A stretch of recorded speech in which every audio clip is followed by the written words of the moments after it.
Welcome to the Underdog with Robert Rees. Robert, who's our underdog today? Well, of course, it has to come from the World Cup. So many exciting games were played there the last 2 weeks. I'm going back to round three of this event. It's a game between Nodirbek Abdusattorov, world-class top player, I think former number 3 or 4 in the world, and he played against José Eduardo Martínez Alcántara, if I pronounce it all correctly. It's a very interesting match, and a lot of people may know him under the name Gospem. Yes, a He's playing blitz a and lot of online bullet games. god. Yeah. Exactly, and it's a player I've been following a bit for some time, obviously. But I haven't really seen that many classical games he played against the real world top.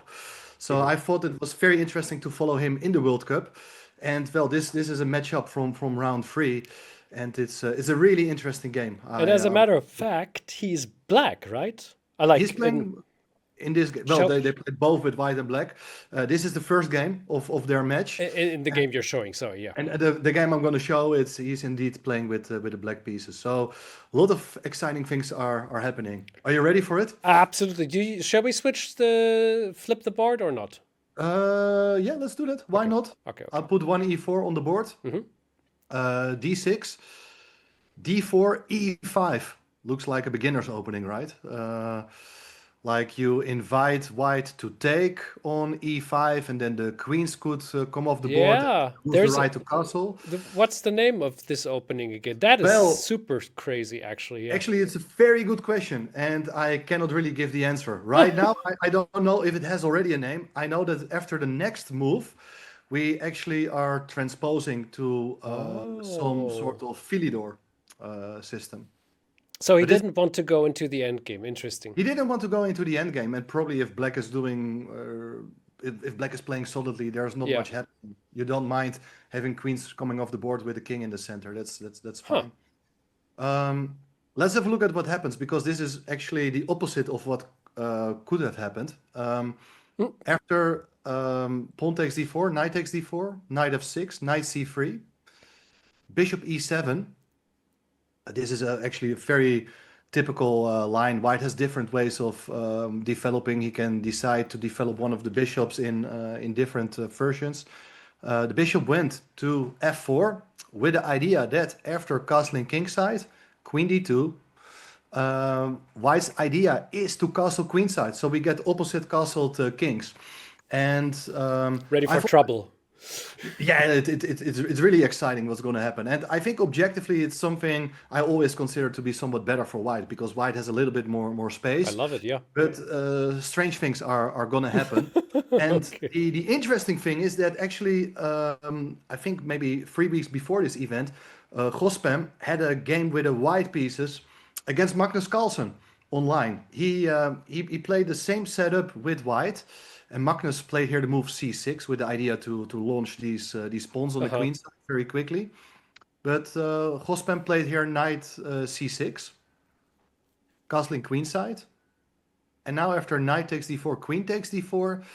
Another funny fact is that Abdusattorov played also this system, but from the black side. So they both have experience with opposite color. And well, nowadays this happens sometimes, of course, but it's interesting because I think they kind of surprised each other with this opening for That's this funny. specific game. But still, they had some ideas probably. Abdusattorov played here bishop e6, like looks like a logical developing move, but Gospem played here a6 with the idea that after f3, he wants to launch his b pawn, b5. Now, white can do two things basically. It's either to anticipate black's attack by making a useful move like king b1 to cover the queen side a bit better. But you can also just start your own attack with g4. Ui, ui, ui, ui, But ui. now black is coming as well. c5, hitting the queen. Queen goes back to e3. And now b4, gaining another tempo, hitting the knight on c3. And where do you go with the knight? There are a couple of options. you may go to the side of the board with knight a4, but then you may get some problems with bishop d7. I don't think that's No. looking very attractive, even though it's still playable apparently. But I think the move chosen by Abdusattorov, knight d5, is in a way more logical to clamp down on that d5 square. Knight takes knight, rook takes back. But what are you going to play here after bishop e6? Any ideas here, Arno, about this move? Because the rook is under attack. Let's go to... Wait a second. Okay. Okay, so I have two options I'm thinking of. Either go to h5, which is brutal enough. But the other option is leave the rook and play with two bishops and keep on attacking. That's what happened in the game. Look at this move, bishop c4. It's an exchange sacrifice. Oh my god. I always get really excited when I see this kind of ideas, because after bishop takes rook, you take back with the bishop. Why do you have enough compensation here as white? Well, the reason is very simple. There are no real open files. So at this point, the black rooks, they are not able to infiltrate the enemy's position. And I think this is a monster of a bishop on d5. You're hitting the rook on a8, but probably even more importantly, you're also eyeing that king. And as long as that bishop is not really getting contested by any of black's pieces, well, why should white be worse here? So interesting concept. Black has a lot of options here too. You can even ignore that rook in the corner and continue your pawn attack by pushing the a pawn. But there followed rook c8, which is also interesting. I think black's idea here is to try to get a bishop from e7 to f6 and maybe even to e5. So that's why g5 is played. You could start with other moves, but I think it's a nice move to restrict the mobility of that bishop on e7. So the question I'm having right now, from looking at all of this, is how on earth did black get out of this situation? I'm very curious. It looks disastrous, yeah. It looks rough. Not able to. In fact, the position is still very, very complicated, and black is looking for counterplay with the move c4. That's the reason the rook went to c8 to be able to push the c pawn. King b1 played, queen a5. White goes h4, punching the h pawn. And so funny. Yeah, it's very interesting situation as both pawns are pretty close. You gotta reckon with moves like c3 or maybe even b3, but the b3 square it's pretty well covered still by the pawns and the queen and the bishop. But c3 would be an interesting idea. It was not played in the game. The idea is actually that if you block with b3, of course there is queen a3. And the only way to stop mate is to go back with the queen, but that allows the exchange of queens, and white will no longer have an attack. So instead, what white should probably do at this point, and that makes it incredibly sharp, is ignore black's intentions and launch the h-pawn and continue with attacking ideas yourself. I can imagine that is something black didn't really fancy at all. And instead of pushing the c-pawn, black played here this move, rook c5. The idea to get rid of this little boy. Yeah. It's actually very interesting that maybe queen a4, rook a5 could be an idea as well. The problem though with that plan is that you can always take back on c4. True. And then you not only lose the pawn, but the pawn on a2 is guarded by the bishop as well. What a pity. But I think you really want to take on d5 twice, and then black will be probably up a pawn. But they're followed queen d4. So you're anticipating that counter sacrifice by black. So you're protecting the bishop. And well, it's a tough situation. And I think here at this point, Gospem spent more than 30 minutes on his next move. which is not something you do every day, especially not when you're a bullet god yourself. I don't think he has ever Yeah, fought for a longer time. he could have played 30 to 40 games in that time. Yeah, yeah, exactly. So he played here rook fc8, which is in a way understandable as you're still contemplating some breakthroughs on the queen side. Anyway, there followed this move, h5. And here you can see that the pawn is coming to h6, or even g6 is an idea. So black didn't really want to wait white's intentions and sacrificed the exchange. So giving back the material. Rook takes d5, can recapture in two possible ways, but of course you keep queens on the board. So you take back with the pawn. Yeah. And here the bishop went back to f8 to anticipate some threats against the king. Now, my question for you, Arne, and the viewers: how would you continue here with white? There are actually quite a number of interesting moves, but I think one is particularly strong here. Well, so I'm looking at a little trick. Of course, people won't fall for this, but after h6 and let's say g6, you can take on d6 with the bishop. Very, very nice. H6 was actually played in the game. Oh, It is a nice move, and indeed, if you do play g6, this bishop is overloaded with two defensive tasks. So you can deflect the bishop by sacrificing your bishop. If you take it, it's checkmate. So that is a nice idea. We will get back in a second. okay. And the other idea, of course, is like even more. This is probably what I would play is g6.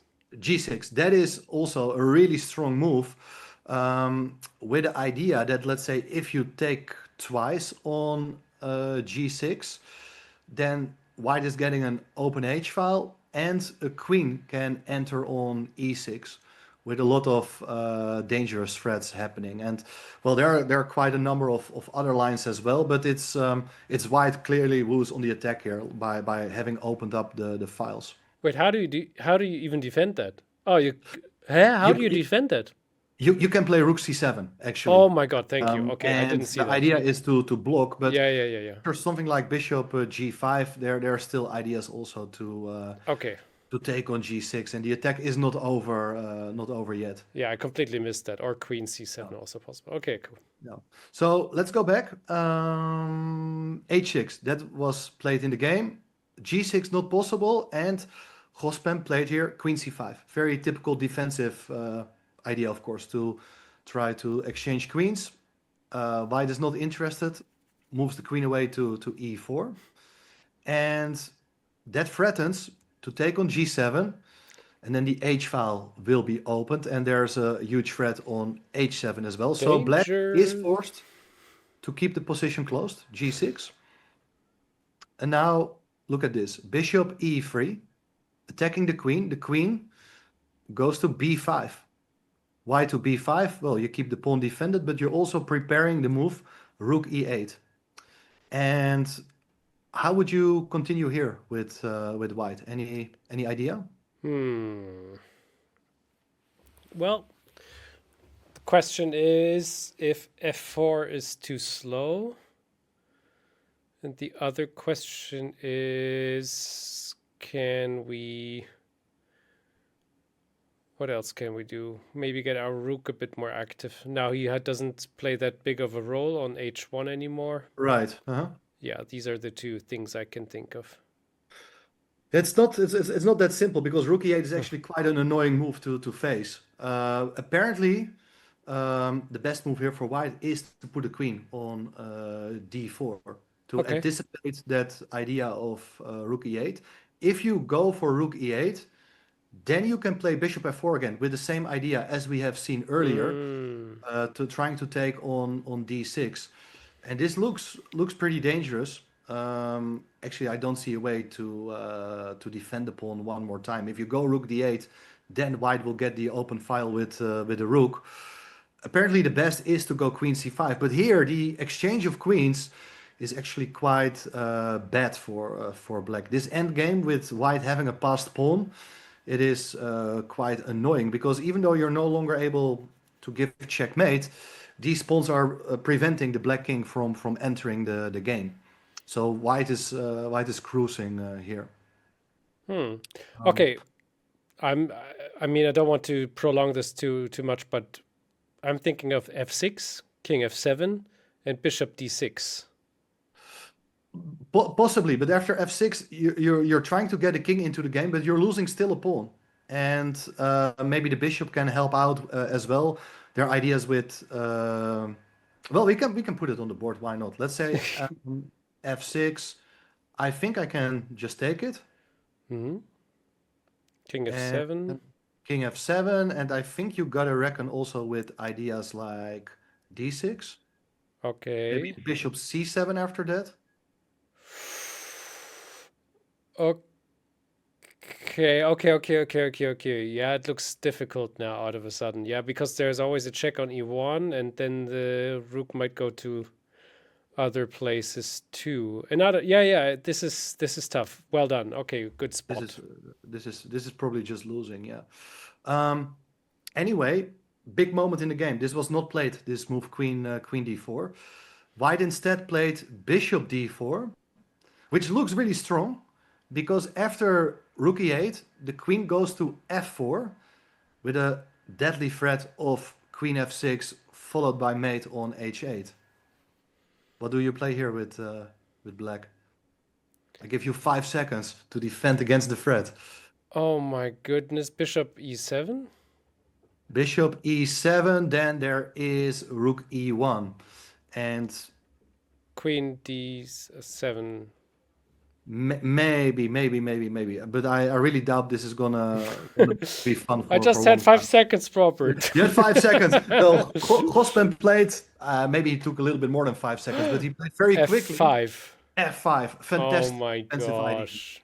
Actually, you had seen the idea Yeah. before, because the point is to give the king a bit more Yeah. space. And block it kind of.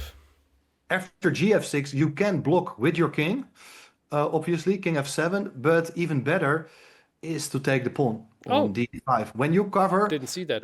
the f7 square as well. This is Okay. the moment where the game is about to turn around. It's still acceptable for white, but you feel like black is getting more possibilities after this exchange of pawns. Oh.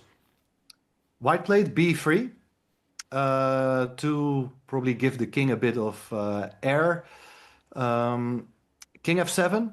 Black wants to rule out options with f7 anytime. But what is white going to do now? I think the attack is over. And, well, white tried here queen g4 with the idea to give a check here. But there is queen f5. Easy defense. Now, if the queens are coming off the board, it feels like black is in okay shape here. Yeah. Probably white is also still okay, but yeah, it's not what you have in mind when you have such an attack earlier on. After queen f5, there followed queen g2. I imagine that the queen is still looking for some opportunities to reach the king on the 7th rank, but that's not really going to happen. c3 played, excellent move, locking up the king. So it's basically similar structure on both kings positions. Funny. White wants to make the king feel a bit safer. Played here a4, typical idea, so that after capturing en passant, there is king a2. But the king is not really able to hide here yet. Black continues with a5. Wait, that really happened. This all happened in the game. Oh my goodness. It's black who starts the attack now. Apparently, actually now the decisive mistake in the game was only played here. You have to find an incredible move, queen f2, to stay in the game. Now, this is not obvious at all. What would be the idea? The idea is that you want to meet this move a4. So if a4 is going to be played, you can actually take with the bishop on c3. Now after pawn takes, you want to take back with the pawn. There is a big problem because black is unable to reach the king. The most obvious move, queen d3, with the idea of hitting the bishop and threatening rook e2, can still be met by queen a7. That's why the queen had to be on f2. And all of a sudden it's white who is taking over here. Oh no. If you go back to g8, this is fun. It's f7 I with see it, checkmate. yeah. So that's a big problem. But you can imagine this is very difficult to spot. And instead, Abdusattorov played rook h4. I guess he wanted to let the rook help out along the fourth rank. If the rook reaches the queen side, it's not only defending the king, but it may have ideas also of hitting the king via the seventh rank. But it is simply too slow because a4 is played, and you cannot really take that pawn, obviously. If you take here on a4, there is queen d5, check. And if you go back, it's checkmate. And the alternative is to take the pawn. But now, funny move, queen c4, with the idea of playing the move d5. And then that bishop, once a defender, is now a monster attacker. It's about to give checkmate on the next move. So here we see how quickly things can turn around. Wow. After a4, there followed bishop takes pawn. Black continues with pawn takes b3. And if we compare it with an earlier line, if you would take back here with a pawn, which is the ideal defense because it keeps the A and B file closed, there would follow queen d3 with a double attack, hitting the bishop and setting up a double attack against the king and queen. This loses material for white. So after pawn takes b3, you got to take with the king, but now the b file has been opened. The rook comes in with check. And, well, how to defend this? This is hopeless for white. If you block with the bishop, there are various good moves, but the simplest refutation is queen takes f6, grabbing that pawn, hitting the rook, threatening some nasty check on b2 as well. White is simply unable to hold it together here. That is first thing. Bishop b4 was not played. Instead, the rook went to b4 to block. But then it's again a check. And it feels like the king is almost caught in a mating net. King takes a3 was played. But again, we have this d5 pinning the rook on b4. And after queen f1, I'm not sure what it really does, but you have to play a move. There's a cool finishing touch here with the move d4. There are various ways which would have converted the advantage, but d4 is great. You cannot take because then the rook will be taken. And if you go back to d2, then you take here on b4, you give a rook check, and you see that the pawn on d4 is a nice little extra attacking piece, depriving the king from the c3 square. So you give a check, and after king c1, it is queen a1 with a skewer winning the queen. Damn. Therefore, after the move d4, Abdusattorov resigned. He even lost the second game, so he was knocked out by the underdog José Eduardo Martínez Alcántara. And he made it quite far, José Eduardo Martínez to Alcántara. the quarterfinals, if I'm not mistaken. He lost to the eventual winner, Sindarov, in a very spectacular tiebreak. He was actually pretty close in reaching the semis, but Sindarov was in fantastic shape throughout the event and won deservedly. Yeah, but yeah, absolute super underdog in this whole event, and probably one of the biggest, nicest surprises of how far he advanced.